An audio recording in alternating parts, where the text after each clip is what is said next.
darating ang panahon na mawawala tayo sa mundong ito.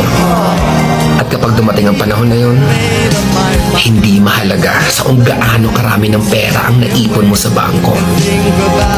Hindi rin mahalaga sa kung gaano ka successful sa trabaho or sa business mo. At lalong hindi mahalaga sa kung gaano kaganda ng mukha at ng katawan mo. Dahil ang mahalaga pagdating ng panahon na yun ay ang sagot sa tanong na naging masaya ka ba? Nagawa mo ba ang kagustuhan ng puso mo kahit pag-gaano ka malito sa mata ng mundo? Dahil sa huli naman, ikaw naman magdadala ng mga memories na yon sa libingan mo.